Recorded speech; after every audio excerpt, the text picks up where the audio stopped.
ce que je ressens tout de suite, c'est déjà, avant d'offrir ma parole, de nous inviter, les uns et les autres, à être dans l'instant présent, à être dans la dégustation de ce qui est là, en nous, dans la dégustation de l'atmosphère qui se dégage de notre assemblée, dans la dégustation de la présence sacrée qui est au centre de notre cercle et qui nous rappelle qui nous sommes. Et ça va être le début de mon témoignage. Me rappeler qui je suis. En fait, ces jours-ci, j'ai eu contact avec la petite fille que j'ai été quand je suis arrivée sur la terre et que je ne comprenais rien à ce qui se passait autour de moi. Mais je ne me rendais pas compte que je ne comprenais rien. Je ne me rendais absolument pas compte que j'étais dans la nuit, dans l'obscurité. Et pourtant, j'étais dans l'obscurité. Je ne savais pas que je cherchais la lumière, et pourtant, c'est ce qui m'occupait à plein temps. Samedi, c'était l'anniversaire de mon frère, Jean-Yves, mon frère de chair. Ça faisait 1 an à peu près que je n'avais pas eu de contact avec lui. Et en étant en contact avec lui, j'ai plongé dans l'ambiance familiale que j'ai choisie pour arriver sur la terre. Et en étant en contact avec lui, ça a fait remonter ce que je suis en train de vous dire. Cette obscurité, cette sensation, vous savez, au mois de novembre, au mois de décembre, quand vers 17h30, la lumière diminue, que c'est l'heure d'aller traire les vaches, que maman s'en va à l'écurie pour traire les vaches, qu'elle laisse les enfants dans la cuisine, qu'il fait froid. Il y a une ampoule qui pend du plafond, parce qu'on est dans une ferme. Et c'est pas drôle, c'est pas confortable, il fait froid. Je me sens en insécurité, je suis la plus grande de la famille. Et ça colore totalement ce qu'est ma vie, c'est glauque. C'est ce que j'ai voulu, aujourd'hui je le sais. Mais quand je l'ai vécu, ça n'allait pas. Ça n'allait pas, mais je ne savais pas que ça n'allait pas.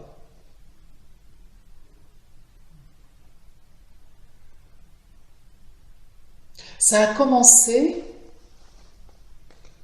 à aller mieux lorsque j'ai compris qu'avec ma pensée, avec mon cerveau, j'allais pouvoir me sortir de la cour de la ferme.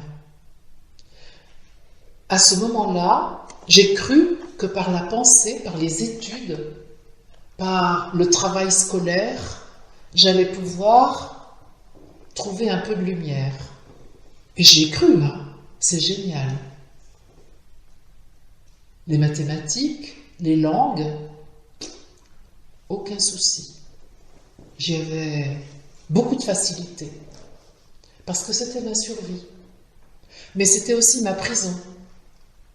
Parce qu'évidemment, là, j'ai appris à ne pas ressentir. J'ai appris à anesthésier toutes mes émotions. Parce que sinon, mes émotions, elles m'envahissaient. Elles étaient embarrassantes. Alors évidemment, le mariage a été une issue tout à fait facile, parce que conventionnelle, pour me sortir de la famille. J'ai choisi un mari qui avait une méhari rouge, une barbe comme Fidel Castro et Che Guevara. Parce que je pensais que le marxisme Ça allait me sortir de l'économie que mon père pratiquait. Un affreux capitaliste. En fait, l'homme à la méhari rouge et à la barbe s'est avéré être le mari idéal de ma mère. Un moraliste d'origine protestante qui avait encore plus la notion du bien et du mal que Germaine. Et il fallait le faire. Parce que Germaine, elle avait une bonne dose de la connaissance théorique de l'amour et du bien et du mal. Alors évidemment, j'y ai cru à ce mariage. Il y a eu 2 enfants. J'étais femme au foyer, c'est pour vous dire si j'ai voulu que ce mariage soit heureux. Parce que quand on se marie avec un prof, il ne faut pas travailler en juillet et en août. Sinon on fait un crime. Je n'ai pas commis de crime. Je suis allée en Autriche en vacances avec la méhari rouge. Et puis, un jour, j'ai décidé de me mettre à travailler parce que j'allais crever. Et à ce moment-là, de façon totalement inopinée, je me suis lancée dans le métier de journaliste de radio locale. C'était génial. J'avais un passeport pour aller rencontrer tous les gens que je voulais rencontrer. Les gens ordinaires, les gens extraordinaires, les connus, les inconnus. Et j'avais un petit magnéto pour enregistrer. Et j'avais un micro pour parler. Et ça rattrapait la frustration de la petite fille que j'étais quand à table, sous l'autorité de mon père, il fallait me taire pour écouter les cours du jour de la viande bovine à Rungis. Ce métier de réparation, je l'ai fait avec une joie immense. Je me suis trouvée. J'ai appris à être dans le monde. Puis un jour, j'ai compris que c'était une vitrine.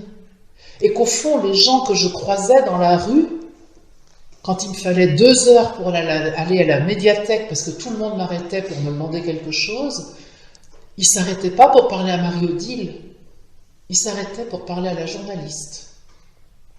Et j'en ai eu ras-le-bol de cette vitrine. Donc j'ai démissionné. J'ai arrêté de faire de l'information. Je vous passe les détails. J'avais si bien travaillé à l'école que j'avais le cerveau parfait pour passer les concours de l'ANPE. Donc, j'ai passé les concours de l'ANPE, je les ai eus. Plusieurs.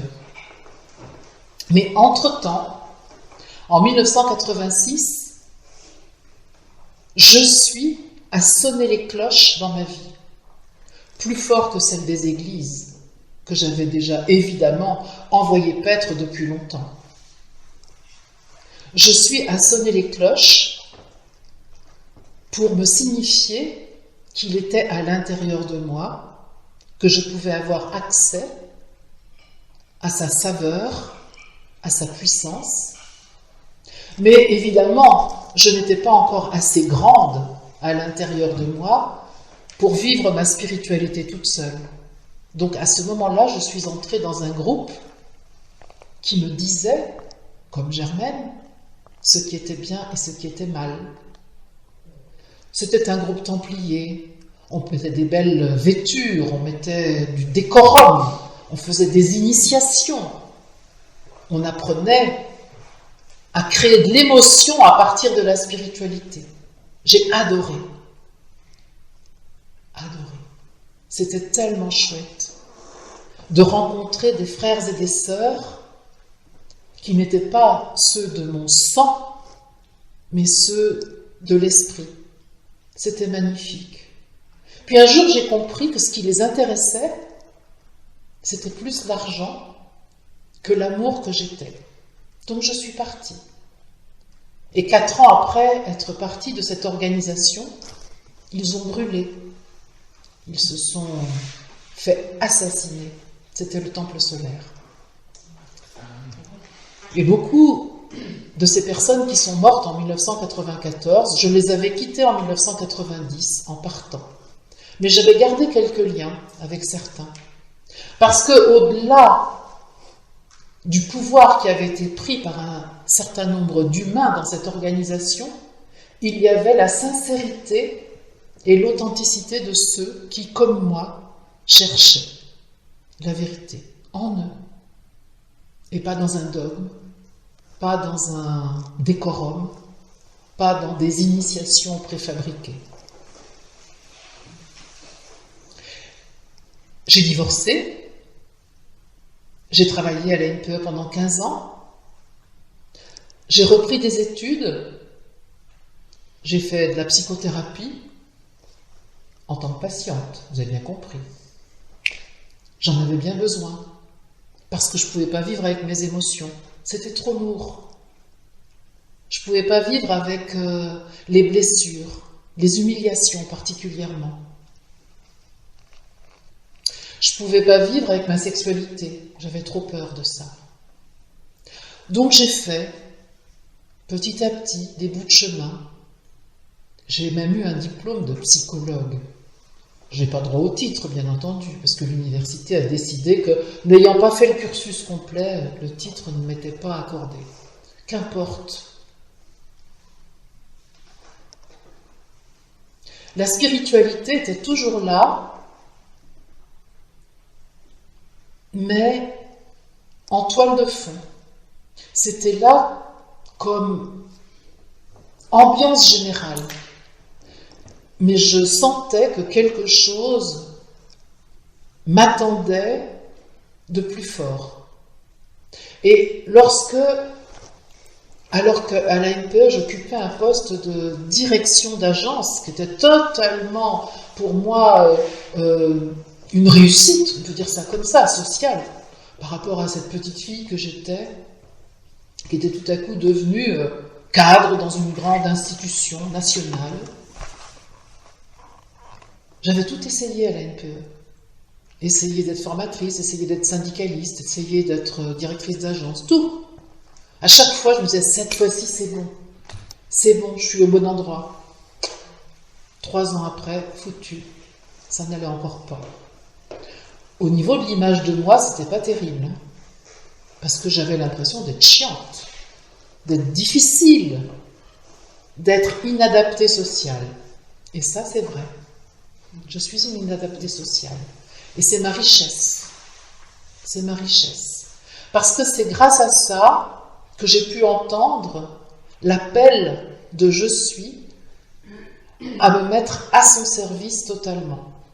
C'est arrivé en 2005 où j'ai décidé de quitter la NPE, de faire un emprunt pour rembourser mes emprunts, parce que j'avais acquis une maison et que j'avais plus de revenus vu que j'avais démissionné. Il n'y avait pas encore à ce moment-là les ruptures conventionnelles. Et c'est au bout de quelques mois après de cette démission que tout à coup, j'ai entendu à l'intérieur de moi « je suis » qui s'est mis à me parler explicitement et j'ai accepté de l'entendre. J'avais déjà fait le choix de me mettre au service de « je suis », de mon âme, je disais mon âme à l'époque, aujourd'hui je ne dis plus ce mot. Et j'avais décidé de me mettre à mon compte, de travailler dans la formation professionnelle pour les entreprises et les salariés des entreprises et les patrons des entreprises, parce que j'avais arrêté d'être marxiste. Entre-temps, le mur de Berlin était tombé, j'étais allée en Ouzbékistan, j'avais vu les ravages, donc c'était bon, j'avais arrêté tout ça. J'avais bien compris que la politique ne serait pas non plus la voie avec laquelle je vivrais heureuse dans cette existence. Et donc en 2006, septembre 2006, j'ai vécu cette expérience spirituelle majeure dans ma vie qui a fait que j'entendais ce que je suis avait à me dire.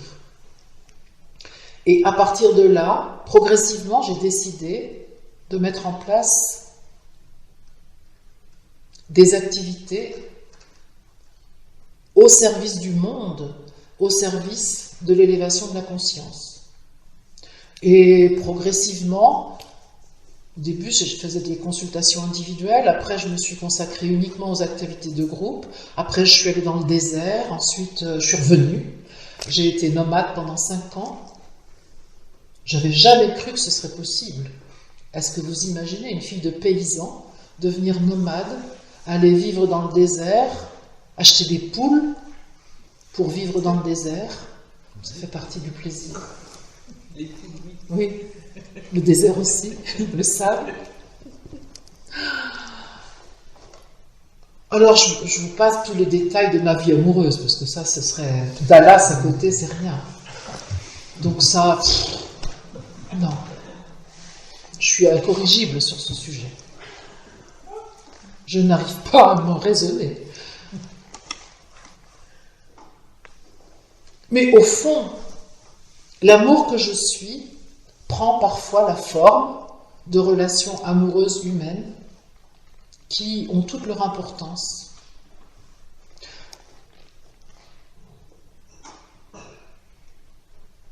Mais au fond, c'est seul que je suis, avec ma propre responsabilité. Et j'aime vivre seul. Mais j'aime aussi l'alternance entre cette solitude et des moments comme ceux-ci que je partage avec vous qui êtes là. L'aventure sur YouTube a commencé il y a 3 ans. Ça avait commencé avant avec quelque chose d'un peu plus confidentiel, qui était plutôt radiophonique d'ailleurs. Mon premier métier est venu me retrouver avec les transmissions publiques de ce que je reçois. Aujourd'hui, j'adore la vie que j'ai. J'aime vraiment la vie que je me donne. C'est juste génial. Bien sûr, il y a encore des remontées de la névrose, des névroses. Bien sûr, je suis encore addict au stress. Bien sûr, je ne suis pas au clair avec mon alimentation. Bien sûr, je suis encore trop souvent amoureuse. Bien sûr, il y a des trucs qui vont pas. Mais c'est génial. Parce que ce qui est génial, c'est la joie d'avoir vu le sens de mon existence, d'avoir vu la fonction que j'ai à occuper aujourd'hui, sans savoir celle qui sera demain, parce que je ne sais pas pour demain. Ce qui est génial, c'est que de plus en plus, je peux choisir ce que je suis, au lieu de choisir d'espérer d'être aimé d'autrui. Ça, c'est ma clé. Mais de temps en temps, évidemment, je cède à la tentation de l'espoir d'être prise en charge par quelqu'un d'autre que moi.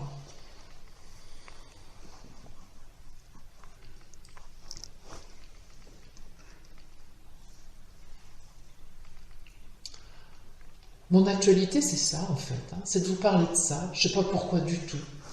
J'avais pas... Bien sûr, je ne réfléchis jamais à ce que je vais dire et je me laisse cueillir parce que je désire offrir au monde. Je peux dire que ce qui est important pour être libre, pour moi aujourd'hui, c'est de n'avoir rien à vendre. Surtout pas une image. Éventuellement, si quelqu'un était d'accord pour acheter une image, ce serait moi, qui cherche encore à avoir de temps en temps une image de moi. Mais au fond, l'image que les autres ont de moi. Mais pourtant, je n'aime encore pas être diffamée. Je n'aime encore pas être l'objet de mensonges. Ça me touche encore. Mais je guéris.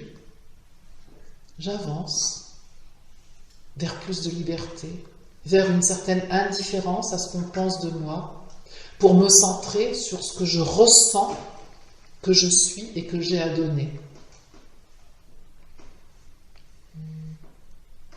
Je suis extrêmement heureuse maintenant d'être incarnée à cette époque de l'évolution de l'humanité. Ça n'a pas toujours été le cas, vous avez compris. Hein. J'ai eu envie de partir, moi, très souvent.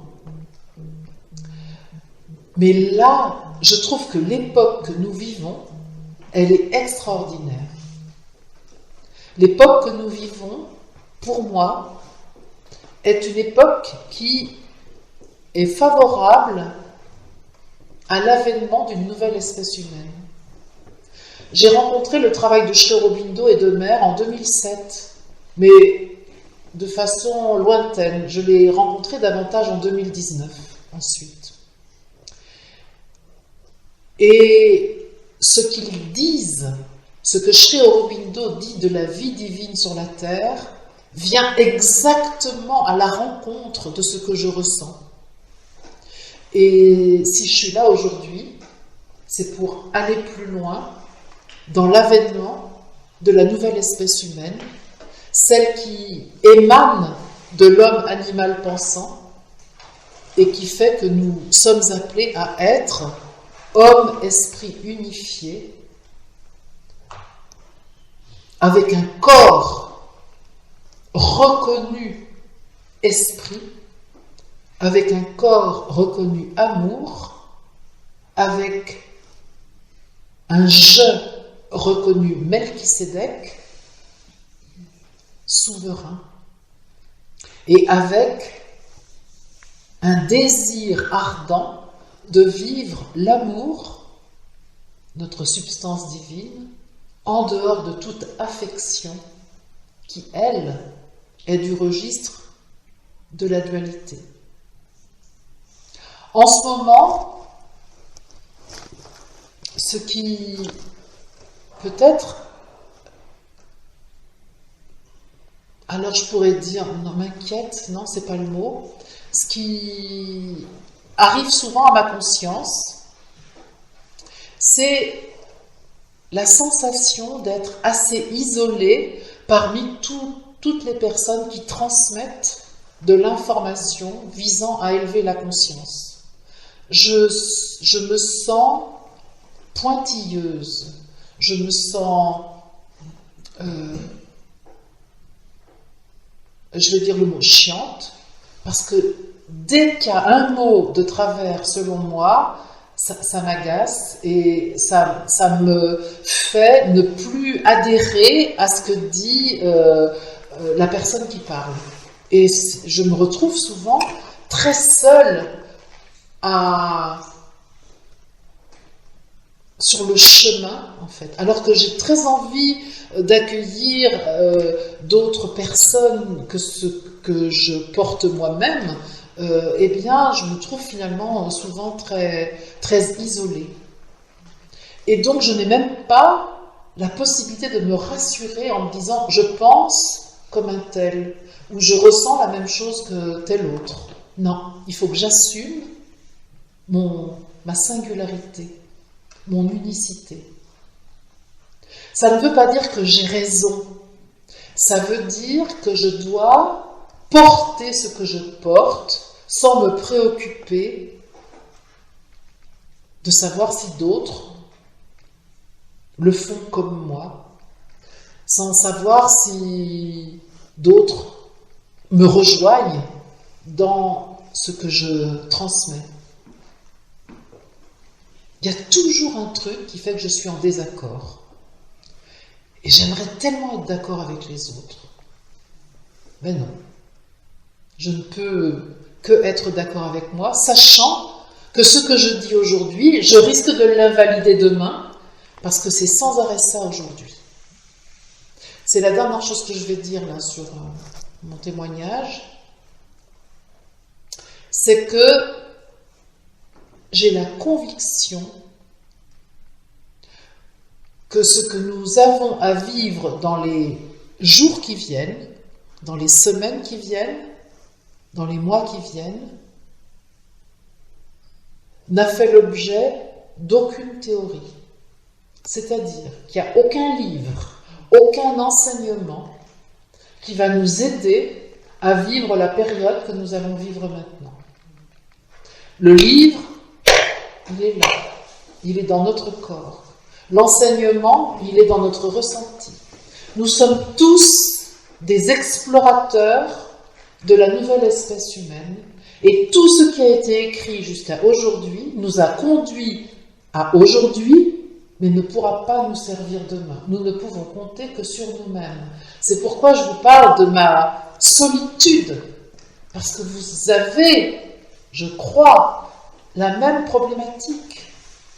En aucun cas, nous ne pouvons nous rallier à un flambeau autre que celui que nous portons entre nos mains. Et je suis très fière de pouvoir le dire ici et de vous inviter pendant ces 3 jours à vivre avec cette fréquence-là. Est-ce que vous avez des questions à me poser sur ma biographie? Ou sur ce que je ressens, enfin bon, sur moi aujourd'hui, après que j'ai... Oui. Oui. Les cloches du Je suis, c'était comment? C'était à la suite, j'étais donc dans cette fonction de journaliste, et je suis allée voir un spectacle de contes, qui n'est plus donné aujourd'hui, hein, et comme j'étais journaliste, j'y allais tous les soirs, j'y suis allée 12 fois. 12 fois de suite, je suis allée voir le même spectacle. Ce spectacle de contes me parlait de moi, je comprenais rien du tout. J'avais honte d'avoir tellement envie d'aller le voir, ce spectacle. Je ne comprenais rien du tout. Et à la fin, le 12e soir, l'artiste que j'avais interviewé et qui m'avait repéré quand même, en venant tous les soirs, c'était le soir à 22h30, c'était l'été, et j'en arrivais à venir en t-shirt en n'emmenant pas de pull pour avoir à dire j'aurais froid, comme ça je rentrerais. J'avais tellement honte d'être là, mais je rentrais pas, ça me scotchait. Et ce spectacle parlait de Gargantua, parlait pas du tout de spiritualité, mais ce spectacle parlait, je ne sais pas même pas de quoi, parlait de l'humain, parlait de ce qu'est l'humain en général. Et donc c'est à la suite de ça que l'artiste en question m'a dit « Moi je suis dans une voie mystique, si tu veux, viens avec moi ».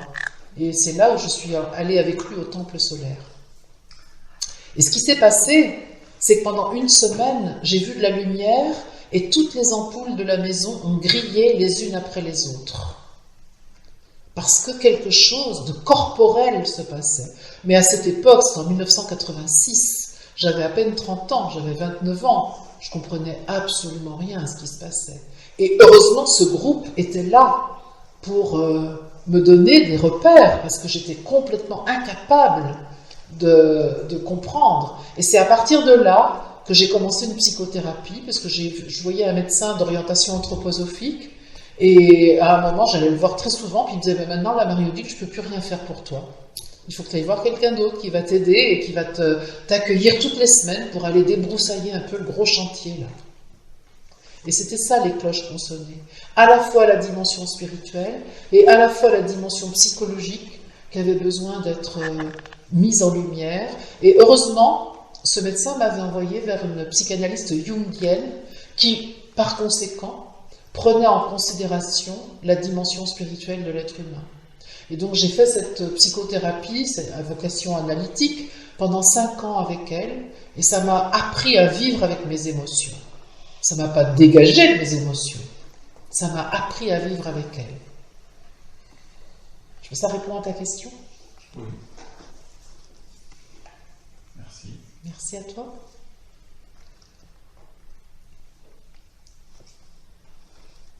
Moi, j'ai rien à redire sur ton vécu, puisque c'est ton vécu, mais par contre, je trouve moi, ça me touche énormément de, se dérouler si clair, de soi. Je trouve que de faire le point sur sa vie de cette manière, moi, je crois qu'aujourd'hui, c'est ce qui me manque. C'est-à-dire que la succession d'événements que l'on vit, ok, à un moment où on les a vécus, mais de refaire, de mettre une mise en ordre, ou je ne sais pas comment dire, c'est peut-être pas ce mot-là, mais là, comme tu l'as fait, je trouve que c'est quelque chose de fabuleux pour justement cette période-là dans laquelle on arrive. Enfin, peut-être que non, d'ailleurs, j'en sais rien, mais en tous les cas, moi, ça me touche parce que je sens que c'est peut-être le truc qui me manque de cet ordre-là, de tous les événements vécus, pour continuer à aller dans l'inconnu, mais enfin, en tous les cas, voilà. Ce qui est vraiment intéressant dans ta remarque, Régine, c'est que ce serait demain, je prendrais évidemment d'autres événements. Et ce serait tout le temps la même chose. C'est-à-dire qu'en fait, ces événements qui sont déjà longs, que j'ai donnés aujourd'hui, sont peut-être pas du tout ceux que je donnerai demain, parce qu'il y en a d'autres. Mais c'est tout le temps vrai, tu vois. Et c'est ça, je crois que c'est ce que tu ressens. C'est comment dire, l'ordinaire de la biographie. Et qui concerne tout le monde, forcément. Et c'est ça, je crois, parce que c'est très ordinaire. Tu vois, et je pourrais donner d'autres événements ordinaires. Et peut-être ce que ça permet, le récit biographique, que j'ai beaucoup utilisé lorsque j'accompagnais des demandeurs d'emploi dans leur orientation professionnelle, j'ai utilisé le récit biographique. Et c'est vrai que c'était génial. Parce que j'ai su combien narrer sa biographie nous permettait de prendre la posture de l'auteur. Je deviens auteur de ma vie. Je suis plus actrice de ma vie. Lorsque je narre ma biographie, tout à coup, je prends la responsabilité, justement en choisissant des événements. Je choisis ce que je vais dire. Et tout à coup, au lieu de subir les choses, je deviens un peu auteur parce que je sélectionne ce qui fait sens pour moi aujourd'hui. Et demain, je peux sélectionner autre chose, parce que c'est de nouveau un autre sens, ou même d'ailleurs, peu importe. Merci en tout cas, je sens... Parce que moi aussi, je suis surprise de la manière dont j'ai raconté. En réalité, c'est sûrement en fonction de nous aussi, parce que moi, quand je raconte, ça me parle, ça. Voilà, c'est ça. J'ai l'impression que je raconte ma vie, enfin pas ma vie, parce que c'est sur d'autres plans, mais ça doit être en ce moment, dans les commentaires que j'ai en dessous des vidéos de YouTube, j'ai plusieurs personnes qui me disent « Oh, mais c'est incroyable, quand tu parles de toi, j'ai l'impression que tu me parles de moi. » Et c'est ça, parce que l'intime va chercher l'universel. L'universel et l'intime, c'est la même chose. Plus c'est intime, plus ça touche le collectif. C'est remarquable, hein? En fait, peut-être que c'est ça qui se passe aujourd'hui, c'est-à-dire que on se rend compte qu'en fait, on est tous différents et que, en fait, quand on entend l'un ou l'autre, on se reconnaît. Donc il y a une histoire, c'est là que peut-être il y a l'unité qui se fait, enfin j'en sais rien, je sais pas comment dans l'ordre, mais moi je suis époustouflée à chaque fois d'entendre les choses et de me dire mais ouais, en fait moi aussi je vis ça. C'est exactement ce qu'on va vivre pendant 3 jours, c'est pour ça que je vous invite à la parole, c'est parce que la parole de l'un va faire résonance avec l'autre et que c'est ça qui va faire de l'alchimie, c'est ça qui va permettre que le plomb se transforme en or, que le charbon devienne diamant. Parce que cette résonance va clarifier tellement de choses en chacun de nous. Et au fond, l'intime, ça vient parler de notre substance d'origine. Quand je vais au plus profond de moi, dans mon intimité, je viens toucher cette substance d'origine, cet esprit, l'Esprit Saint qui me constitue, il est dans l'intime. Et évidemment que quand je le mets en partage, ça vient en résonance avec la substance subtile qui nous compose tous. Mais est-ce qu'on n'a pas tous, en tant qu'être humain, un peu tous les mêmes blessures quand même à la base?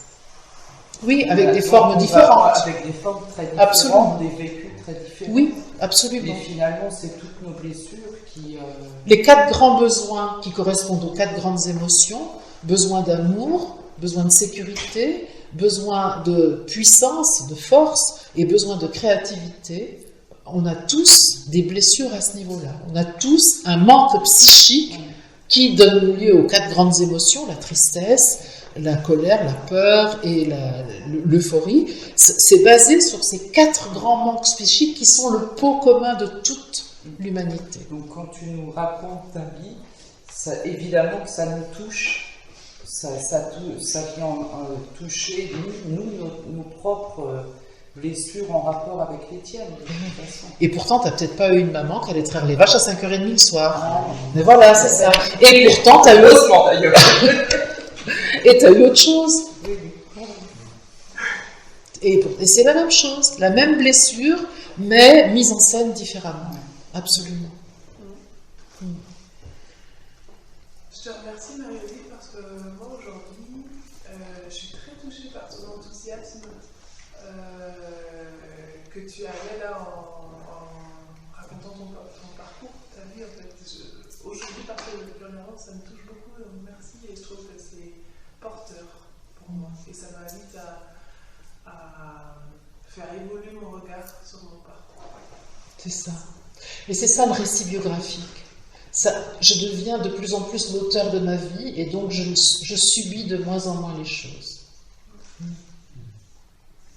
Parce qu'il y a les événements, et il y a la relation que j'ai avec les événements, et aujourd'hui, je peux avoir une relation suffisamment proche et suffisamment distante pour que je ne me noie pas dedans, mais que je ne sois pas non plus un glaçon face à ça. Il y a quelque chose qui est encore vivant, mais qui ne m'emprisonne plus. Il y a quelque chose qui vibre.